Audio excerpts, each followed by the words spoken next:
Bismillahirrahmanirrahim. Elhamdülillahi Rabbil alemin ve bihi nesta'in. Selamun aleyküm ve rahmetullah. Bütün əzizlərimi salamlayıram. Hər kəsə duacıyam. Allah Taala xeyrimizə olan bütün duaları barəmizdə qəbul eləsin. Rəhmət və bərəkət ayıdır. Hər kəsə duacıyam. Siz də dualarınızda bizləri unutmayın. Bugün istəyirəm bir mövzu haqqında danışım. Əziz Peyğəmbərimiz bizim əməllərimizi görür. Allah əməllərimizə şahiddir, Peyğəmbər əməllərimizə şahiddir, Əhl-i Beyt əleyhissalam əməllərimizə şahiddir. Biz bunu Quran ayəsində də görürük ki, Allah Taala buyurur ki, Allah, Peyğəmbər və möminlər. Möminlər də Əhl-i Beyt əleyhissalamdır. Onlardan Allahı daha çox qəbul edən Peyğəmbərdən sonra heç kim yoxdur. Onlar Allahın xalis bəndələridir.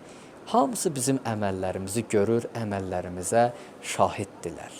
Allah da buna işarə edir ki, Peyğəmbər sizin əməllərinizi görür. Əhl-i Beyt də bu cürdür.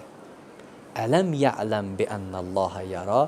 Qur'an-ı Kərimdə Allahın görməyi açıq-aşkardır. Peyğəmbər ki, Allahın elçisidir və ondan sonra imamlar hamısı bizim əməllərimizi görürlər və əməllərimizə şahiddirlər. Bu barədə biz Qur'an-ı Kərimin Nisa surəsinin 41-ci ayəsində oxuyuruq ki, Allah Müteal buyurur: "Əuzu billahi mineşşeytanirracim. Fekeyfe izâ ci'na min kulli ummetin bi şehid ve ci'na bika ala haula'i şehida." Necə ki, hər bir ümmət üçün peyğəmbər göndərdi, o peyğəmbər öz ümmətinin əməllərinə şahididir, səni də öz ümmətin üçün şahid qərar verdi. Yəni sən öz ümmətinin əməllərini görürsən, öz ümmətinin əməllərinə şahidsən. Deməli, Peyğəmbər salavatullah və Əhl-i Beyt əleyhissalam, başda da Allah Taala bizim əməllərimizə şahiddirlər, əməllərimizi görürlər. Hazırdılar, nazırdılar. Nə iş görürüksə, nə əməl ediriksə, onlar bizim əməllərimizi görür. Ona görə diqqətli olmalıyıq. Əməllərimizi elə yerinə yetirməliyik ki, sanki bir kamera qoyublar bizi çəkir. Necə davranarıq? Necə rəftar eləyərik? Gərək belə rəftar eləyək.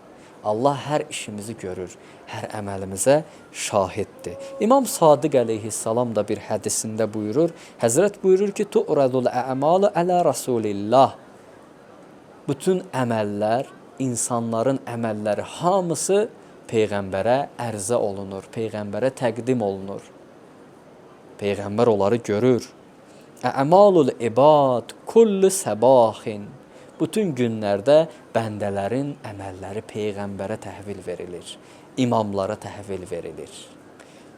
Bütün əməllər əbraruha və fuccaruha. İstəyir yaxşı əməllər olsun, istəyir pis əməllər olsun. Hamısını onlar görürlər, şahiddirlər. Hamısına şahiddirlər. Fəəhzəruha, belə isə ehtiyatlı olun. Elə əməl eləyin ki, Peyğəmbər onu görəndə narahat olmasın. İmam Zaman onu görəndə narahat olmasın. Əməllərimiz necədir?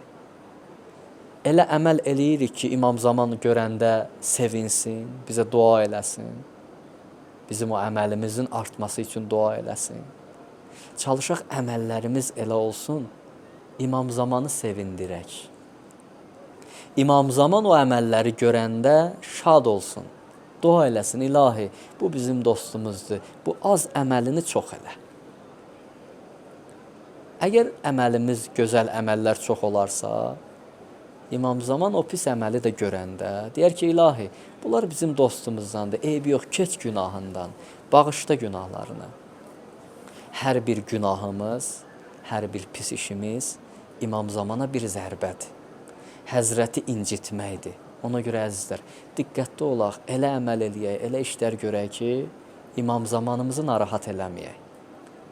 Həzrət bizdən narahat olmasın. Allah eləməsin. Bir işlər görək, İmam Zamanı narahat eləyək. 124 min Peyğəmbəri narahat eləmişik. Bütün imamları narahat eləmişik. Allahı incitmişik.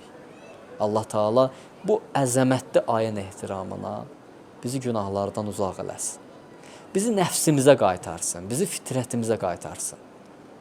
Bizi özümüz eləsin. Axı bizim fitrətimiz bu günahlar deyil. Əgər bizim əməlimiz fitrətimizə qayıtsa, o zərr aləmindəki Allaha ləbbeyk deyib qəbul elədik, ona qayıtsa, biz başqa bir müminlər olarıq. Əli başqa bir əli olacaq. Hər kəs fərqli olacaq. İlahi, bizi özümüzə qaytar. İlahi, bizi bu ayın ehtiramına islah elə. Allah Teala ibadət itaətlərinizi qəbul eləsin. Hər kəsə duacıyıq. İnşallah gələn verilişlərdə görüşmə ümidi ilə. Sağ olun. Allah amanında. Esselamu aleykum və rəhmətullahi və bərəkatuhu.